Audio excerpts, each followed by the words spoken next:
राधे राधे जी। आप सभी भक्तों का मेरे channel modern at the rate Laddu Gopal में स्वागत है। तो जी, अगर अभी तक आपने मेरे चैनल को सब्सक्राइब नहीं किया है तो जल्दी से जाकर मेरे चैनल को सब्सक्राइब करें। साथ ही साथ बेल आइकन प्रेस करें, इससे आपको मेरी वीडियोस सबसे पहले मिलेंगी। तो जी, आज मैं फिर आ गई हूँ आप लोगों के साथ एक नई जानकारी लेके। तो आज मैं बात करने वाली हूँ कि मकर संक्रांति पर स्नान दान का महत्व, मकर संक्रांति के दिन कैसे पूजा करें, किन किन नामों से प्रचलित है मकर संक्रांति, और मकर संक्रांति पर स्नान करना ज़रूरी है क्या। बहुत सारे मेरे भाई बहन ऐसे हैं जिन्हें पता है, लेकिन आज के टाइम पे बहुत सारे ऐसे लोग हैं जो लोग मकर संक्रांति तो मनाते हैं, लेकिन उन्हें इसका जो असली कारण होता है वो नहीं पता है। तो आज मैं यही आप लोगों के साथ शेयर करने वाली हूँ। तो जी, सबसे पहले जानते हैं स्नान और दान का महत्व। तो माना जाता है कि मकर संक्रांति के दिन ही भागीरथ के आग्रह और तप से प्रभावित होकर गंगा उनके पीछे चलकर कपिल मुनि के आश्रम पहुंची थी और वहां से होते हुए वह समुद्र में जा मिली थी। इसी दिन राजा भागीरथ ने गंगा के पावन जल से अपने पूर्वजों का तर्पण भी किया था। इसीलिए मकर संक्रांति के दिन गंगा में स्नान करना काफी फलदायी माना गया है। मान्यता है कि इस दिन गंगा से सभी पाप हट जाते हैं और इस दिन किया जाने वाला जो स्नान व दान का पुण्य है वह सीधे वैकुंठ धाम में परमेश्वर तक पहुंचता है।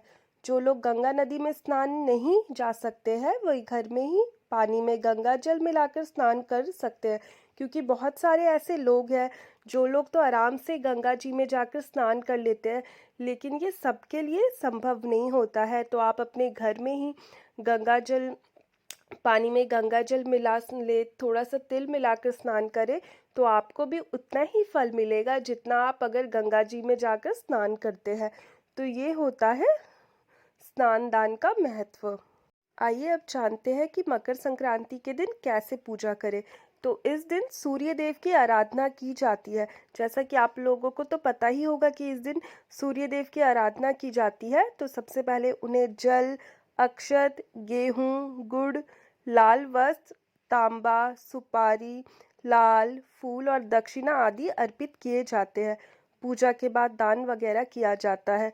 दान पुण्य के समय तक व्रत रखा जाता है, दान के बाद व्रत खोल सकते हैं।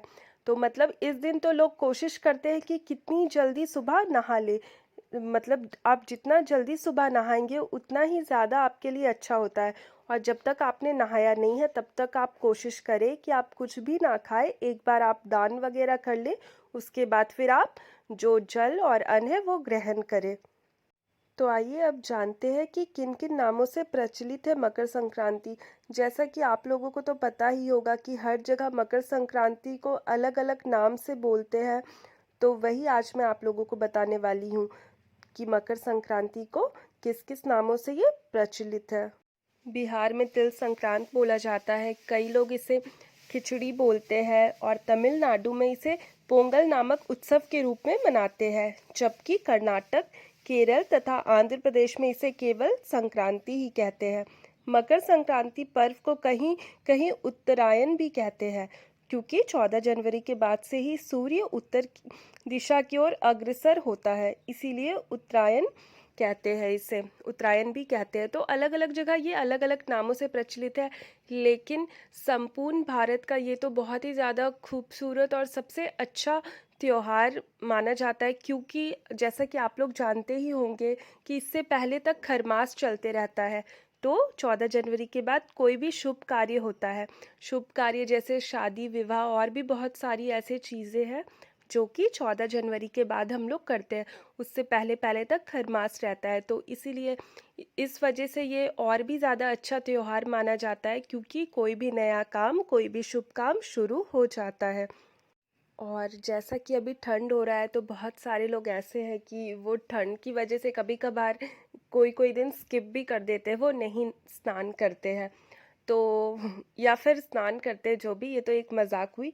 तो सबसे जो इम्पोर्टेंट मतलब सवाल है वो ये है कि मकर संक्रांति पर स्नान करना ज़रूरी है क्या, क्योंकि आप ऐसे रोज़ाना स्नान करते हैं, लेकिन जैसा कि आप लोगों को पता है कि मकर संक्रांति के दिन स्नान और दान का सबसे अलग महत्व होता है। बाकी आप खिचड़ी खाते हैं या कुछ भी आप करते हैं, लेकिन उस दिन जो सबसे इम्पोर्टेंट होता है वो होता है स्नान और उसके बाद दान। तो क्या स्नान करना ज़रूरी होता है? तो आइए जानते हैं। तो मकर संक्रांति के दिन लोगों को एकदम स्नान करना चाहिए, क्योंकि मकर संक्रांति के दिन पवित्र नदियों में स्नान करने और सूर्य देव की आराधना करने से पुण्य की प्राप्ति होती है। मकर संक्रांति के दिन खिचड़ी खाए और तिल के लड्डू खाने की परंपरा है। तिल की तासीर गर्म होती है। तिल जो होता है वो काफ़ी गर्म होता है, तो सर्दियों के समय तिल खाना स्वास्थ्य के लिए अच्छा होता है। तो लोग मकर संक्रांति के दिन तिल भी खाते हैं। और बहुत सारे ऐसे लोग हैं जो किसी नदी में जाके स्नान नहीं कर पाते हैं, तो वो क्या करें, वो इस दिन पानी में काले तिल डालकर स्नान करने का भी एक अलग ही महत्व होता है। मतलब वो अपने घर पे जो जब वो स्नान करने जा रहे हैं तो वो काला जो तिल होता है वो उसमें डाल दे, क्योंकि इसका भी एक अलग महत्व होता है। और काले तिल दान भी करने चाहिए। ऐसा करने से शनिदेव और सूर्यदेव प्रसन्न होते हैं, दोनों की कृपा प्राप्त होती है। तो आप भी कोशिश करें कि आप भी स्नान करें, दान करें और अच्छे से तिल संक्रांत मनाएं। तो जी, जानकारी अच्छी लगी हो तो वीडियो में एक लाइक ज़रूर करिएगा। चैनल में नए हैं तो चैनल को सब्सक्राइब करिएगा। मिलते हैं एक नए वीडियो के साथ। तब तक राधे राधे।